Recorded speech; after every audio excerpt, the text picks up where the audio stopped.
Hello, hello, this is Dan. I want to take you on a high-flying aerial tour of our Oakdene Forest Farm, the summer of 2017-18. So we're just up above the Whakatane River here, looking into the property. There's a little strip between the willows on the left and the alders. There's actually honey locusts and alders on the right there. Kiwi fruit on the property to the left and maize on the property to the right. These are little copse of oaks we've got down the end, establishing well after 4 or 5 years. It'll be a lovely shady spot in future for camping or fattening pigs, or who knows. Now you can see lines going across the property of windbreaks. We're just going over some oaks and alders, and now we're into the chestnut patch. There's also some walnuts underneath us. Some of these chestnuts are doing really well, getting up to a good size, and they're all producing handsomely. This is a fodder willow windbreak, and now we're going over a paddock, obviously, and then another windbreak of alder and oak.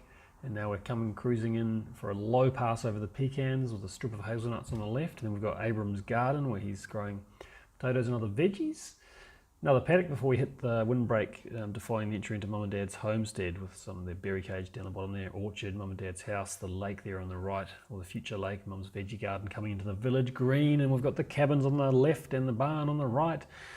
Over the larger orchard, Mum's larger orchard, and fusing into a native strip, then the creek, and now we're into the front forest and house bus and cabin central.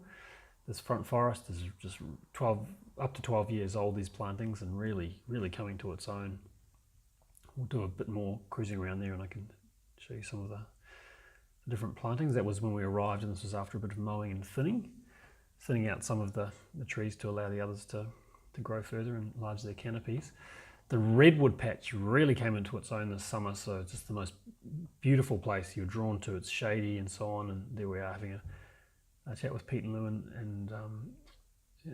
and flying up now out of the redwoods. You can see where they're placed there. And there's only maybe 8 or 9 trees sitting in the mix.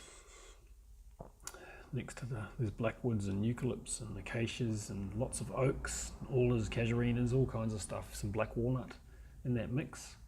Here it is from a bit further away.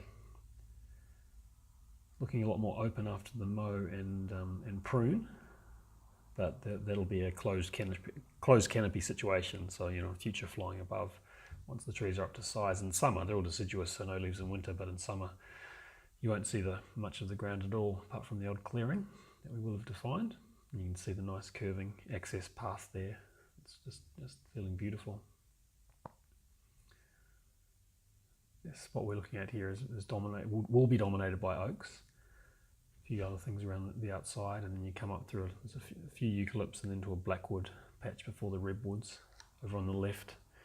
There's still some cypress and stuff in there that'll come out for firewood, just a temporary thing. Some swamp cypress that'll stay, and black walnuts and whatnot.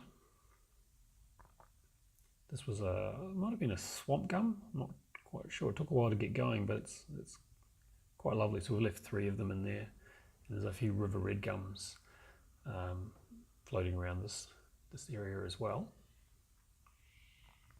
Coming up to the eucalypts. So these are mountain ash, Eucalyptus regnans, king of the forest, tallest flowering plant in the world. Right next to the redwoods, which are the tallest non-flowering plant in the world.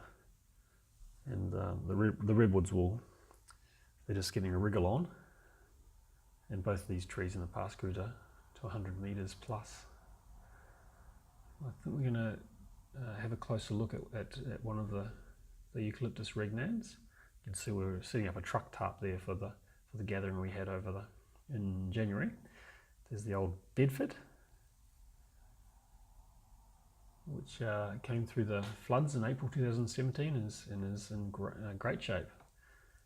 So here we are at the base of the biggest, well, one of the biggest mountain ash on the property. So big trunk there, must be 12, at least 12 metres of trunk.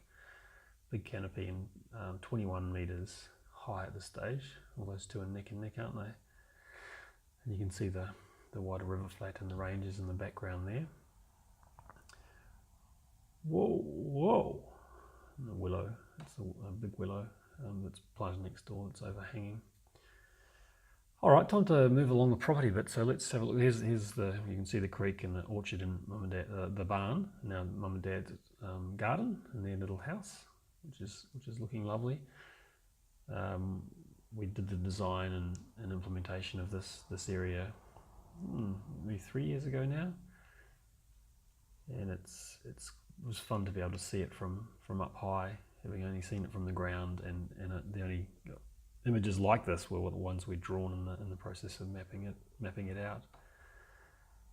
A little bit bigger than I realised, and a bit sort of more elongated than I realised. That's that area. From a bare paddock when they bought it 12 years ago, really starting to differentiate itself and define itself. I like the way that path's like a funnel, that leads out into the green there, coming from the house into the green. See the willows next door swaying in the wind. All right, I think we're going to take another fly down the property here before we wrap this up. So one more pass coming in over mum and dad's homestead. Oh, who's that? Oh, there's Dad. Look at that. Look at that.